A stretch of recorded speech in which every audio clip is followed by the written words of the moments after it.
You know, nothing's more humbling than actually having to shower or bathe in an actual public restroom because you haven't had a place to stay for a long, long time. And because, well, if you don't do that, then you can't even get the basic of basic jobs. Well, that was part of my journey. Now, you don't have to fall that far yourself, obviously, to kind of wake up, so to speak, and actually understand that your mind actually has something to do with your overall level of success. And you don't have to do that in overall to understand that you have to reprogram your mind on a regular basis if you actually hope to achieve something greater than you've known today. Which is one of the reasons why I want to focus on the next couple things with you, specifically to help you better understand how to better reprogram your mind on a regular basis. Because the reality is you're going to have to do it over and over and over and over again until it becomes so much a part of your physical habit that it becomes automatic to you. Your mind is going to be challenged by self-doubt. It's going to be challenged by relationships. It's going to be challenged by experiences and events. But ultimately, the decision is yours on whether or not you choose to believe what you choose to believe. And that's why reprogramming your mind is incredibly important. Because had I not learned to reprogram my mind, I would not be sitting here talking to you right now. Instead, I would probably be under an overpass trying to make ends meet all over again. Probably rooting through the trash. None of that stuff is anything that anybody wants to live. Nobody wants to live that way. So no matter whether or not your adversity is as bad as mine was, or worse, or not quite as bad, it doesn't matter. If you are going to achieve anything and everything in your life that you really, really want, your mind has something to do with it. So let's go ahead and jump into a few things. Now, the first thing I want you to understand about reprogramming your mind is this. What you say to yourself becomes what you make of yourself. If you decide to believe that you are a failure and you tell yourself you're a failure on a regular basis, guess what?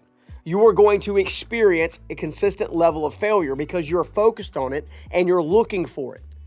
You've got to understand that everything that you think from the time that you wake up until the time you go to bed basically sets your next day up for whether or not you're going to achieve success or slide further back into obscurity. The reality is you've got to learn to influence your own behaviors. One of the things that I used to do specifically, in fact, I actually did it in that public restroom, in that mirror. I very simply said this, it's not always going to be this way. That was my very first one. Wasn't necessarily an I am statement or an affirmation statement, but it was something to actually get me going. And you've got to do that for yourself. You've got to determine what you need to hear that you wish someone else would speak over you and speak it over yourself. And if you really want to take it to the next level, you do so while staring at yourself in a mirror. I am wonderful. I am smart. I am intelligent. I have passion. I have purpose. I have meaning, significance, authenticity. All of those types of things are things that you have to influence yourself with. Because until you learn how to influence yourself, you will never understand how you are actually influenced.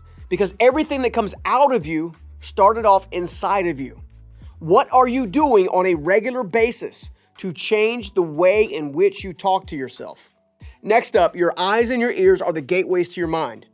Most people underestimate, I know I did, the power of the things that you look at, the power of the things that you hear, the types of movies you watch, types of music you listen to, the type of social media you look at, the type of news you look at. All of that influences the mind.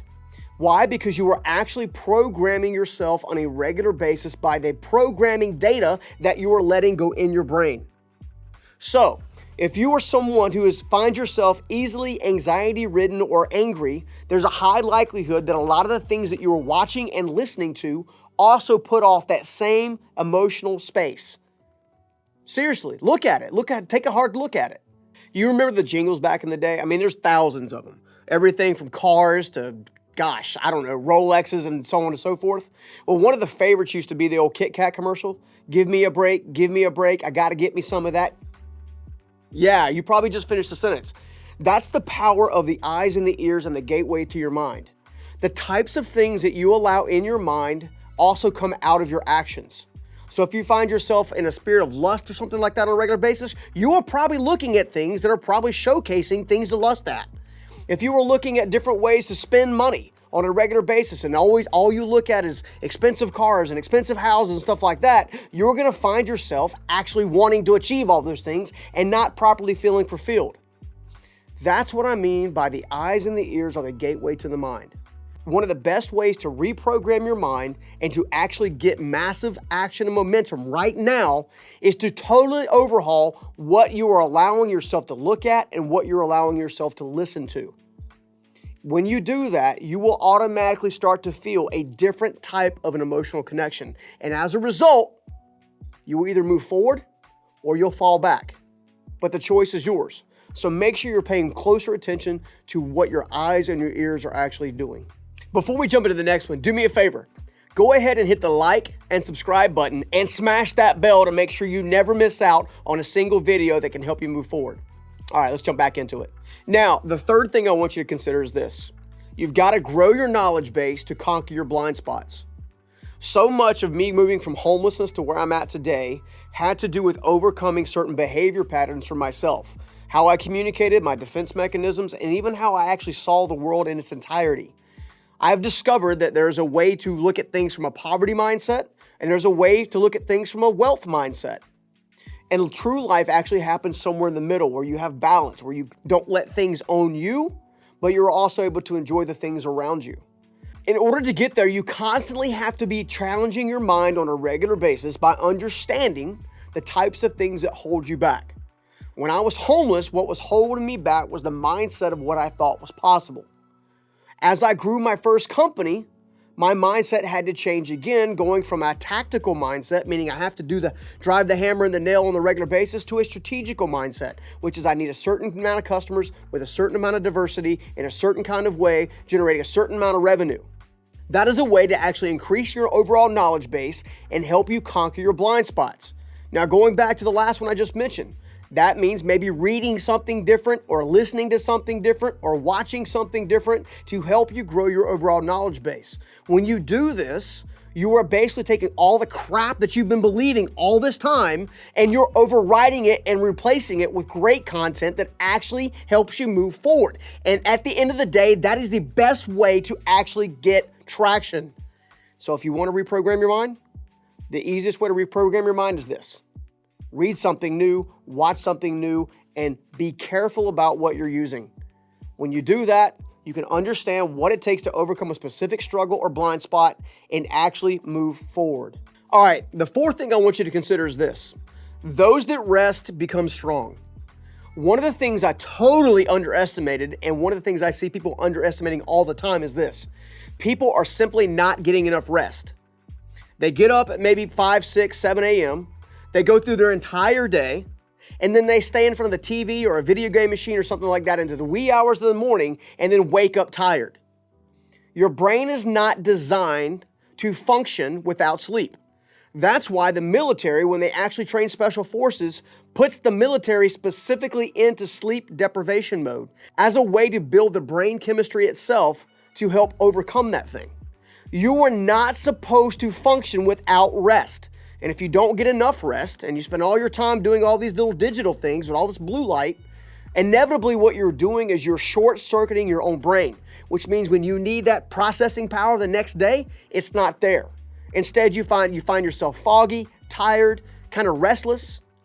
Those that rest become strong.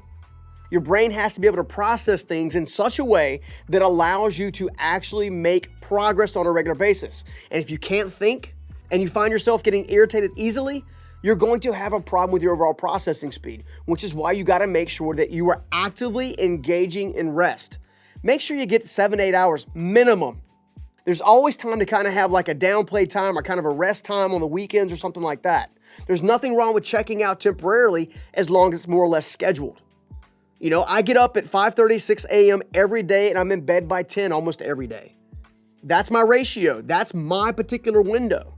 It doesn't mean I don't hang out with my beautiful wife and hang out and do fun things with her, but I have a ritual. My routine is to get up at 5:30 or 6 a.m., hit the gym, get my day started, feed my mind, feed my body, feed my spirit, go through my day, be highly productive, be incredibly diligent, and then get to the end of my day, spend some time with my family, and then head off to bed around 10. Now, you may think that's a little more routine. Some of the best ways to actually make progress are building routines. But you can't build a routine with a strong brain if you're not getting the rest that it needs. You got to feed it right and you got to rest it right. So you've got to make sure you do that. Now, if you enjoyed that video, do me a favor, check this one out right here because I know it's going to help you a lot. You see, pain when utilized properly does nothing more than actually teach us progress-based behaviors. We know what we don't want to have happen again, and therefore it gives us a lesson on how we can use that same information to move us towards where we need to be.